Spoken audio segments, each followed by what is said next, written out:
My name is Margaret Chen, and at 67 years old, I never imagined standing in a courtroom would feel like victory. The judge's gavel hung suspended in midair as my son Richard's face drained of all color. Just 6 months earlier, he'd emptied my entire retirement account without permission, claiming it was for a family emergency. Instead, he'd bought himself a luxury Mercedes from Prestige Motors. But there I stood, holding documents that would change everything. The dealership he'd bought his dream car from, I now owned it. Every penny he'd stolen had led to this moment. Before I tell you how a betrayed mother became a successful business owner, let me share the journey that made an entire courtroom hold its breath. But first, where are you watching from today? Drop your location in the comments below, and if you've ever had someone betray your trust with money, hit that like button. You're not alone in this fight.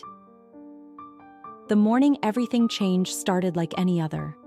I was tending to my small herb garden behind my townhouse in Riverside, Colorado, thinking about the pottery class I'd enrolled in for next month.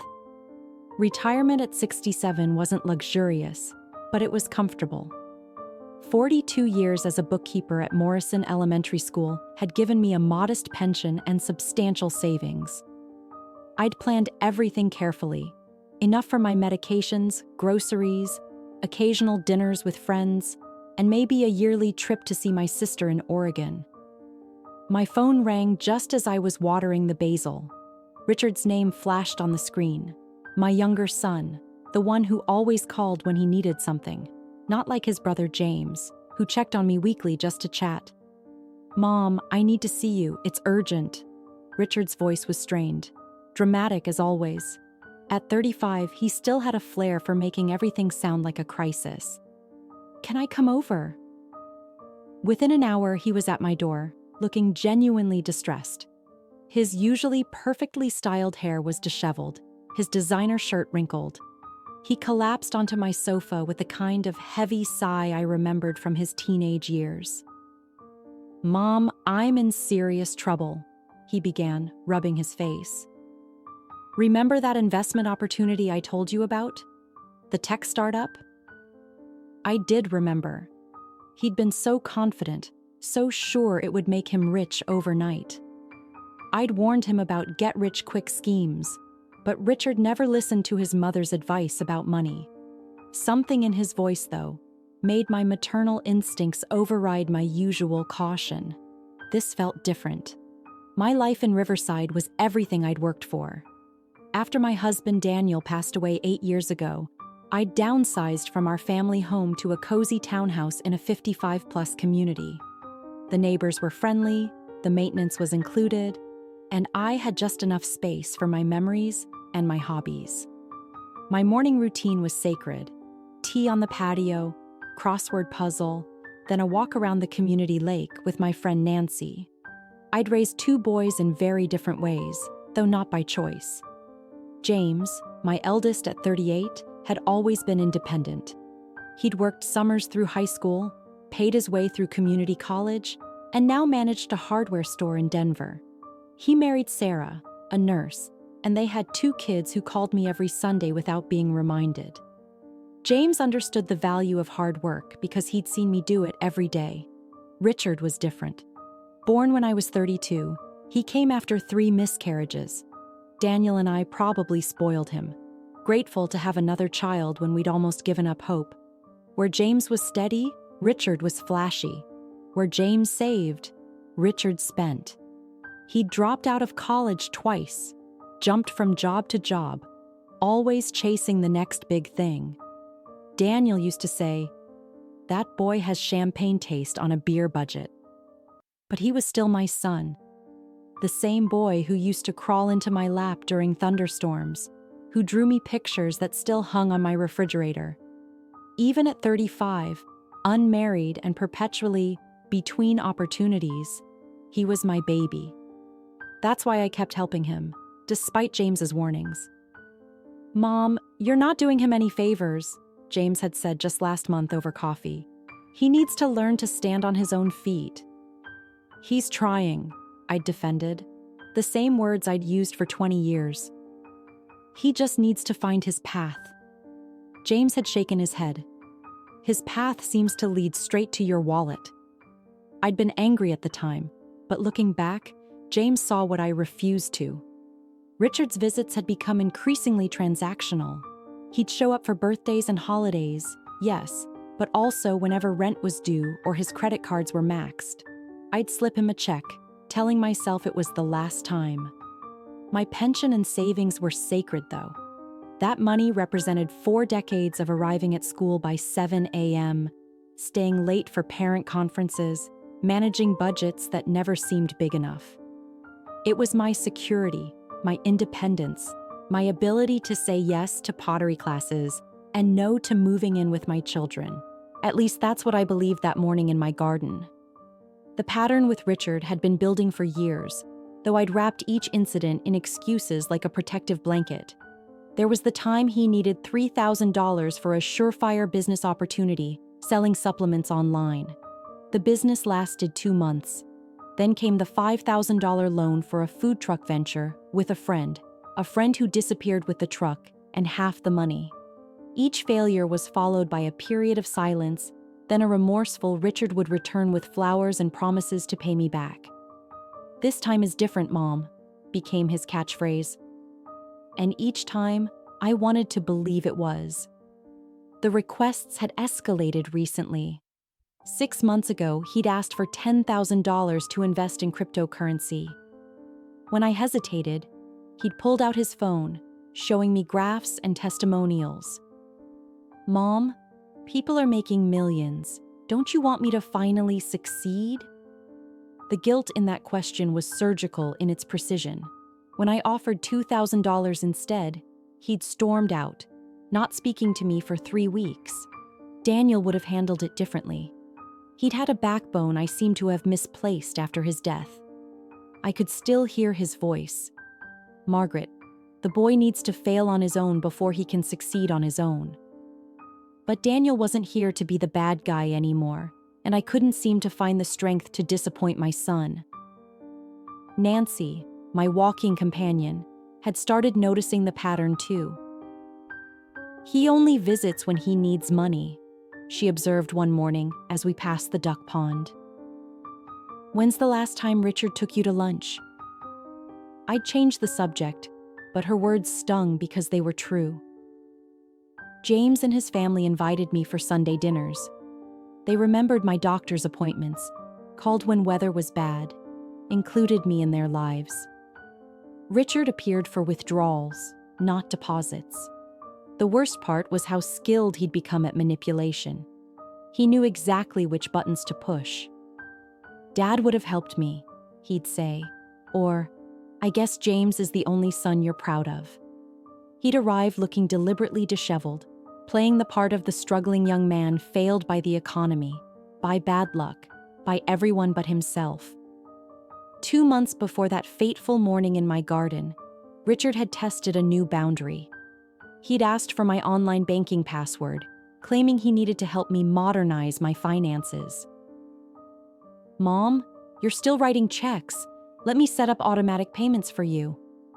When I refused, he'd acted hurt. "Don't you trust your own son?" I should have seen it then. The desperation beneath his usual swagger, the way his eyes had lingered on my laptop when I checked my account balance. But mothers are blind to what they don't want to see. The signs were all there, pointing toward this moment in my garden. "The investment went bad, Mom," Richard continued that morning, his voice cracking with what seemed like genuine emotion. "But it's worse than just losing money.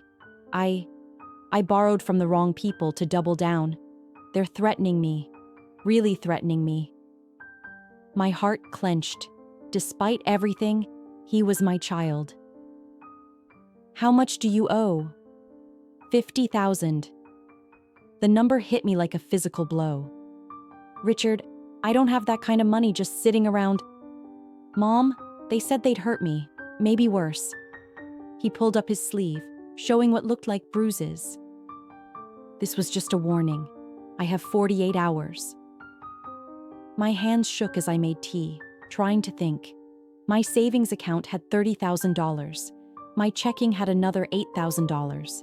The pension account had $45,000 that I could access, though with penalties. It was everything. My entire safety net. "I'll pay you back," Richard promised, following me to the kitchen. "I've got a job lined up, a real one this time. Senior sales position at a tech firm. 6 figures, Mom. I'll have your money back within a year." "Richard, this is my retirement, or it's my life." He grabbed my hands, and I saw tears in his eyes. Real tears. "Mom, I'm scared. I've never been this scared. Please. I know I've disappointed you, but I'm your son. Please don't let them hurt me." What choice did a mother have? I gave him my banking information, watched him transfer the money on his phone. $83,000 gone in minutes. He hugged me tight, promised to start paying me back next month, and left quickly.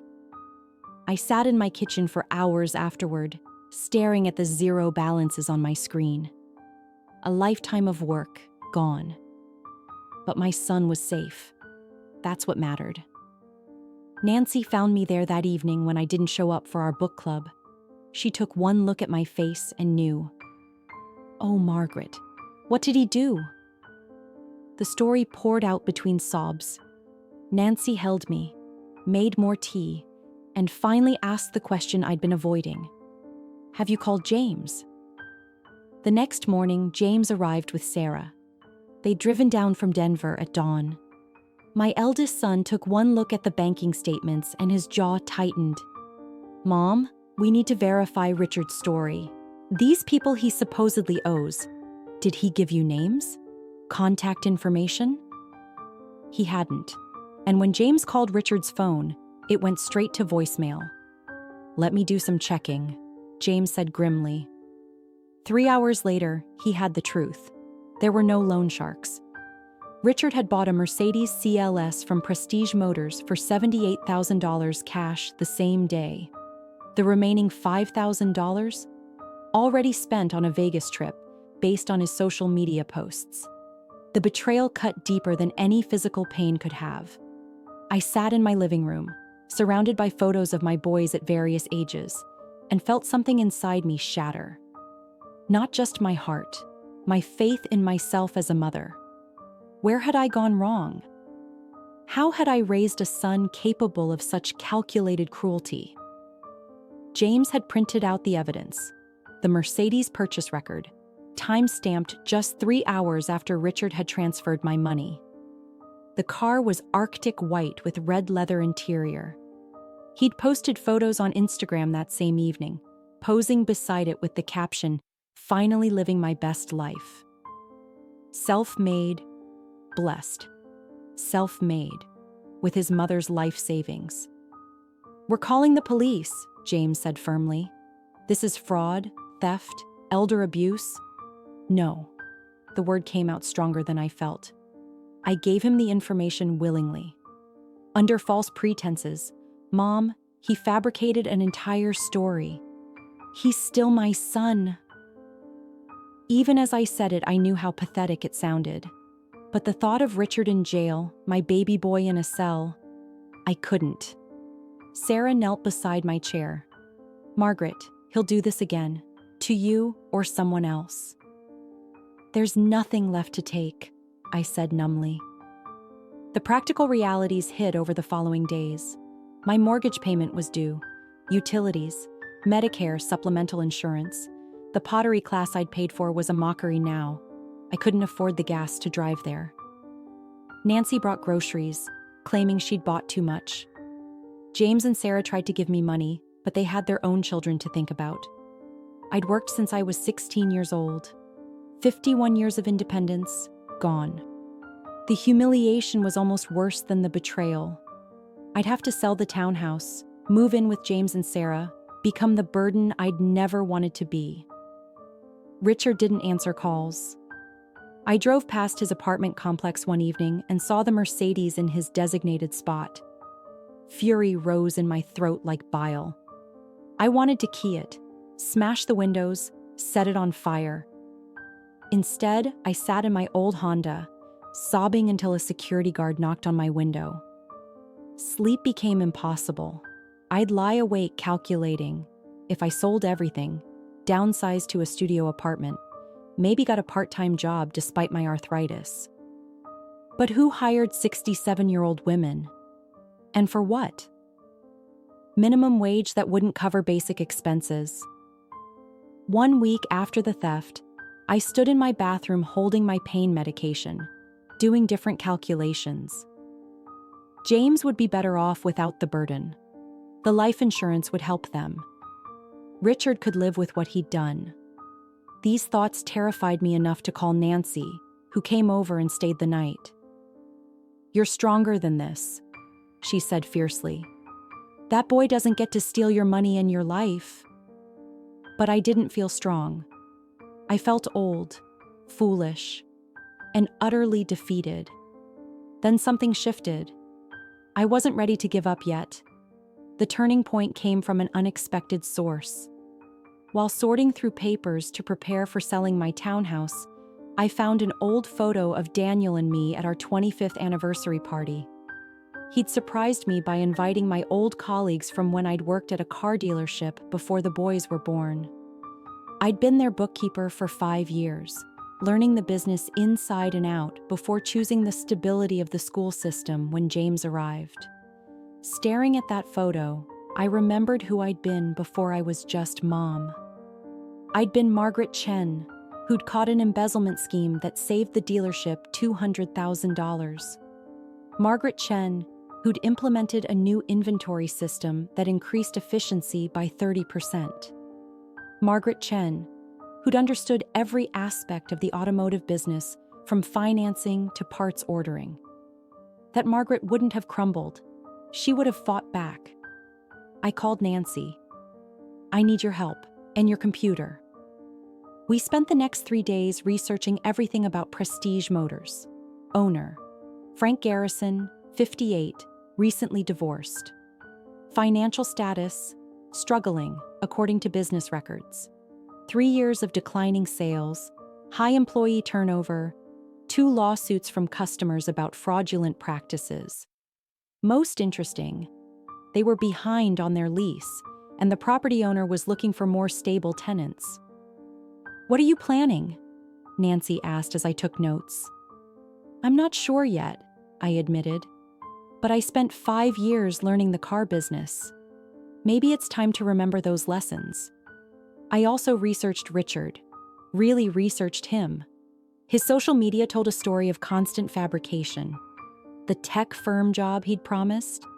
No record of employment. But there were plenty of posts about cryptocurrency investments, online gambling, expensive dinners. He was burning through my money fast. James wanted to support whatever I decided. "Just don't let him get away with it," he pleaded. "If not for you, then for the next person he'll target." Sarah connected me with her cousin, a financial advisor who reviewed my situation pro bono. "You have one asset left," he said. "Your house has $180,000 in equity, if you're willing to take a calculated risk." Risk.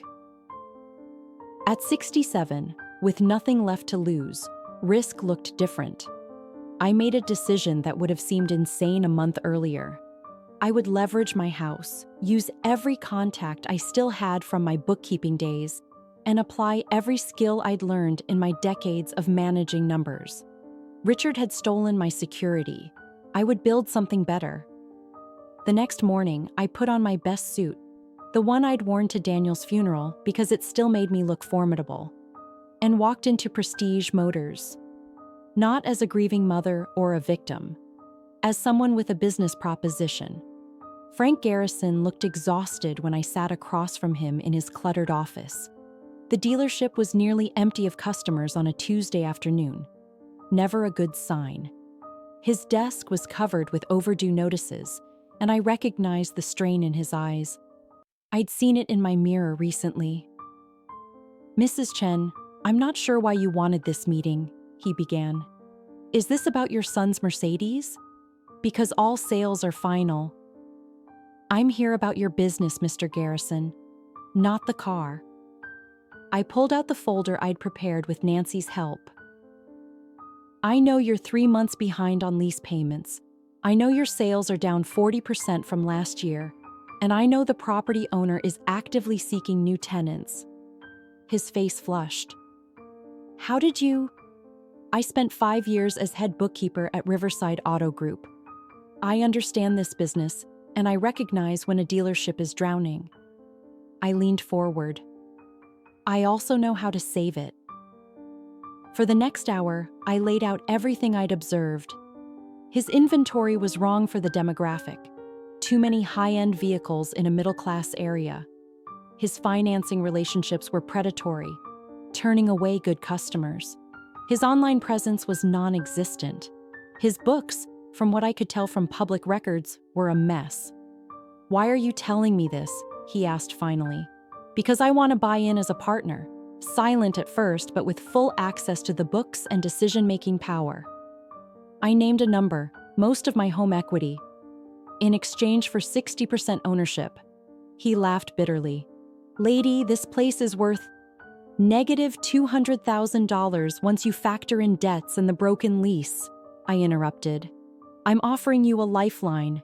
Take it, or lose everything in bankruptcy court within 2 months. Nancy had coached me on negotiation. Channel the Margaret who saved that dealership from embezzlement, she'd said. Be steel, not silk. Frank stared at me for a long moment. Why would you want this mess? Because I know how to fix it. And because I thought of Richard's Instagram posts, his smiling face next to my life savings on wheels. I have my reasons. It took 3 more meetings, but desperation won. Frank agreed to the partnership, contingent on my ability to secure financing. The bank meetings were harder. Who loans to a 67-year-old woman with no recent business experience? But James came with me, vouching for my character. Sarah's cousin provided detailed projections. My old colleagues from Riverside Auto Group wrote recommendations. The loan officer at the third bank we tried was a former student from Morrison Elementary. Mrs. Chen, you helped me with math anxiety in 3rd grade. I'm in finance because of you. Sometimes a lifetime of kindness pays unexpected dividends. With the partnership secured, I moved into the dealership like a force of nature.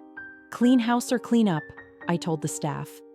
Within weeks, we had new systems, new inventory focus, and most importantly, new energy. 3 months into the partnership, Prestige Motors was unrecognizable. I'd implemented systems I'd learned decades ago, updated for modern times. Nancy's nephew revamped our online presence. James helped on weekends, teaching sales staff about customer service from his hardware store experience. The transformation went beyond systems. I changed our inventory focus to reliable, affordable vehicles for families and seniors. We partnered with credit unions for better financing rates. I personally called every customer who'd had a bad experience in the past year, offering to make things right. Most importantly, I treated employees with respect while demanding excellence. You're like a different person, Nancy observed one evening as we reviewed the month's numbers in my new office. Where's the woman who was ready to give up? She met the woman she used to be, I replied. Sales increased 20% in the first month, 35% by the second. Frank, initially resentful of my changes, became my biggest supporter when he saw the numbers. I should have hired you years ago, he admitted. The Mercedes still sat on the lot. I'd convinced Richard to trade it in for a better model through carefully crafted texts. He had no idea I was now majority owner. The car became my daily reminder of why I was doing this. Word spread through Riverside about the dealership's transformation. Former customers returned, new ones arrived based on recommendations. I hired 2 of my former colleagues from the school district who'd been laid off. Their attention to detail and patience proved perfect for the business. But the sweetest moment came when I overheard a customer say, "Ask for Mrs. Chen." She'll treat you fair." By month 5, we were profitable. The lease was current, employees were earning bonuses, and customers were leaving 5-star reviews. I'd turned my rage and humiliation into fuel for success. Richard, meanwhile, was burning through the money faster than expected. His social media showed Vegas trips, designer clothes, expensive watches. He'd called once, asking to borrow just a little more, and I'd said I had nothing left. It wasn't a lie. Everything was invested in the business. "When are you going to tell him?" James asked during one of our Sunday dinners. "When the time is right," I replied. The plan forming in my mind required patience. Sarah's cousin helped me understand something crucial. Richard had committed a felony. The statute of limitations gave me years to press charges. But I wanted more than legal justice. I wanted him to understand what he'd destroyed and what I'd built from the ashes. The dealership thrived. I promoted the best salesperson to general manager, keeping my ownership quiet. To most customers, I was just the nice older lady who ensured everyone was treated fairly. They had no idea I owned the place. By month 6, the inevitable happened. Richard's money ran out. He showed up at my townhouse on a Thursday evening, looking haggard. The designer clothes were gone, replaced by jeans and a wrinkled shirt. "Mom, I need to talk to you." I let him in, noting how his eyes scanned for signs of financial distress. The furniture was the same, my clothes simple as always. He had no idea about the business. "I made some bad investments," he began, the same old song with new verses. "I lost everything. The car, the apartment. I'm staying with friends, but..." "Where's my money, Richard?" He flinched. "I told you, investments went bad." "The money you stole by pretending criminals were threatening your life?" I kept my voice level. "That money?" His face cycled through emotions: surprise, guilt, defiance. "I was desperate. You have to understand." "I understand perfectly. You saw your mother as an ATM. You crafted an elaborate lie, complete with fake bruises, to steal my retirement." I pulled out a folder, copies of everything James had discovered. "I know about the Mercedes.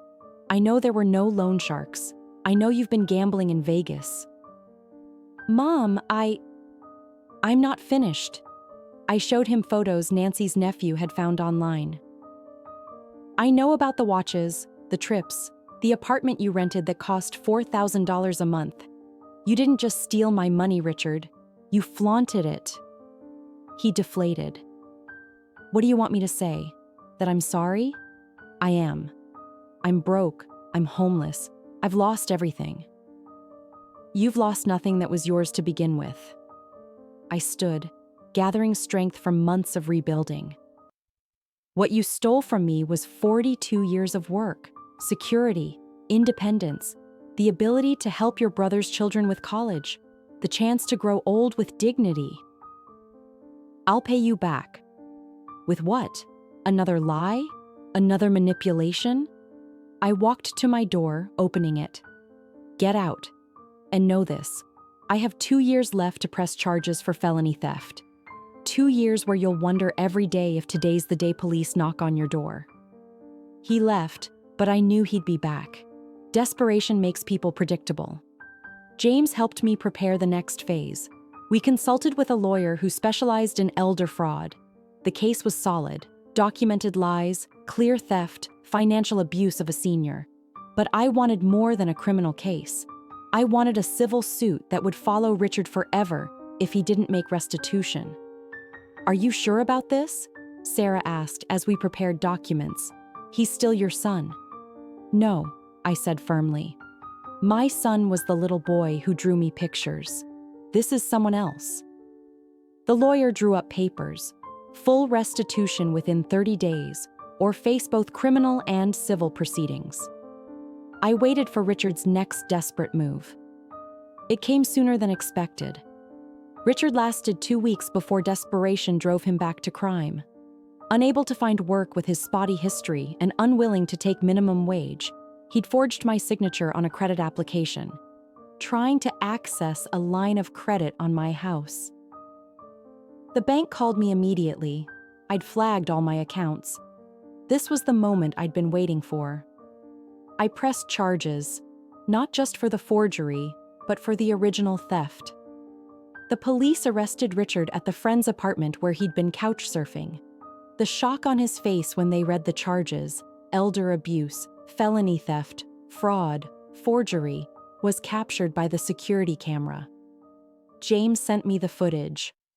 The courtroom was packed on the day of the hearing. Richard's public defender had negotiated a plea deal, but the judge wanted to hear victim impact statements first. I sat in the gallery, watching my younger son in his orange jumpsuit, remembering the baby he'd been. The prosecutor called me to testify. I walked to the witness stand carrying a folder, passing Richard without looking at him. After being sworn in, the prosecutor began her questions. "Mrs. Chen, can you describe the impact of your son's theft?" I detailed everything: the financial devastation, the emotional trauma, the humiliation of nearly losing my home. But then I deviated from the expected script. "However," I continued, "I need to correct something. The theft didn't destroy me. It transformed me." The judge leaned forward, interested. "Your Honor, I used my remaining asset, my house, to purchase majority ownership in Prestige Motors, the dealership where Richard spent my stolen money." I pulled out the ownership documents. "In 6 months, I've turned a failing business into a profitable one. I employ 12 people. We've helped over 300 families get reliable transportation at fair prices." The courtroom buzzed. Richard's head snapped up, staring at me in shock. "The Mercedes my son purchased with my retirement funds? It's still on my lot. I've kept it as a reminder that sometimes our greatest betrayals can become our greatest motivations." I turned to look at Richard directly. "You stole my past. In return, I built a better future." The judge's gavel hung suspended as she processed this. "Mrs. Chen, are you saying you now own the dealership where the stolen funds were spent?" "Yes, Your Honor." I turned my son's crime scene into my redemption. I pulled out another document. "Furthermore, I'm prepared to offer Richard something the prosecutor hasn't discussed." The entire courtroom held its breath. "I'll work with the prosecutor to support deferred sentencing if Richard agrees to work at my dealership for 2 years at minimum wage, with garnished wages going toward restitution. He'll learn the business from the ground up, detailing cars, filing paperwork, earning honest money. If he completes the 2 years and pays back half the stolen amount, we can discuss reducing the remaining restitution." The judge blinked. "This is highly unusual." "Your Honor," I interrupted gently, "my son never learned the value of work because I protected him from consequences. Prison won't teach him that, but 2 years of honest labor might." The judge returned with her decision. She would allow a deferred sentencing arrangement with strict conditions. Richard would wear an ankle monitor, submit to drug tests, work full-time at the dealership, and any violation would result in immediate incarceration for the original sentence of 3 to 5 years. "Mr. Chen," she addressed Richard sternly, "your mother is offering you grace you don't deserve. I suggest you recognize this for what it is, likely your last chance at redemption." Richard's voice cracked as he accepted the terms. Yes, Your Honor, I accept." The courtroom erupted in whispers. Local media, who'd been covering the pension theft story, scrambled for interviews. I declined them all, walking out with James and Sarah flanking me protectively. "I can't believe you did that," Sarah whispered, "after everything he put you through." "Revenge would have been sending him to prison," I replied. "This is justice. He'll either learn the value of honest work, or he'll prove he's beyond redemption. Either way, I'll have my answer. Richard started at the dealership the following Monday. I assigned him to Marcus, my toughest manager and a former Marine. He gets no special treatment, I instructed. If anything, he works harder than the others. The first week was brutal. Richard, who'd never held a real job for more than 3 months, spent 10 hours a day washing cars in the Colorado sun. His soft hands blistered, his back ached. He complained constantly, but Marcus just pointed to the next car. "Your mom's tougher than she looks," Marcus told me privately. "Most people would have let him rot in jail." "Jail's easy," I replied. "You sit, you eat, you sleep. This ? This is consequences." The other employees initially resented Richard's presence, knowing what he'd done, but I addressed it directly at a staff meeting. Everyone deserves a chance to prove they can change. Treat him fairly. No better, no worse. Frank watched the drama unfold with fascination. "In 40 years of business, I've never seen anything like this. You've turned punishment into possibility." Not everyone agreed. Nancy worried Richard would hurt me again. "Leopards don't change their spots, Margaret." "Maybe not," I conceded. "But sometimes they learn their spots have consequences." By the 3rd week, something shifted.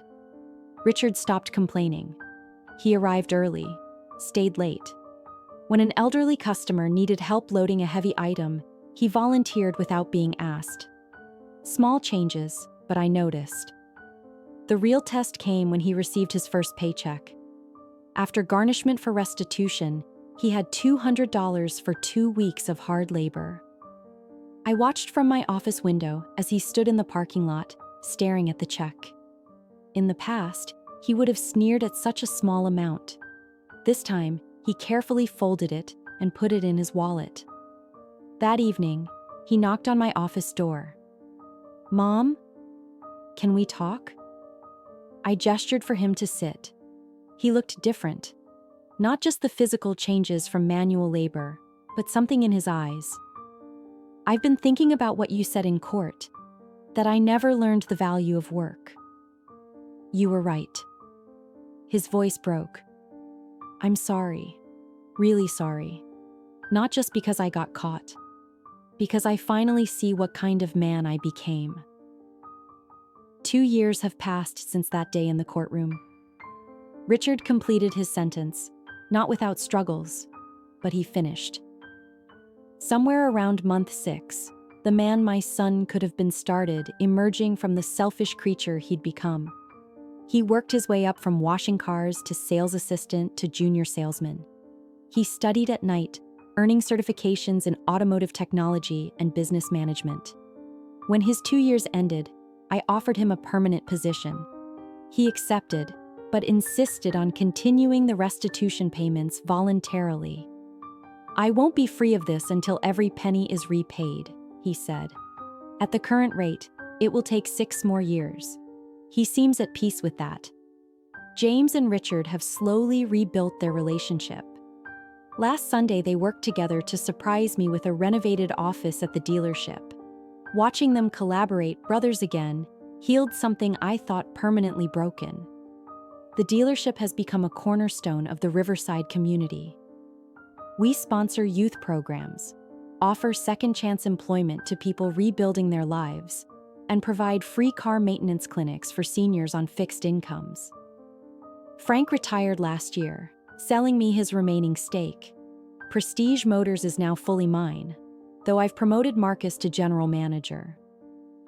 "You've built something remarkable," Nancy observed during our morning walk last week. "Not just a business, a legacy." She's right. What started as revenge transformed into something greater. Proof that we're never too old to reinvent ourselves. That our greatest catastrophes can become our most powerful catalysts. I still keep the Mercedes on the lot, not out of bitterness, but as a reminder. Richard passes it every day on his way into work.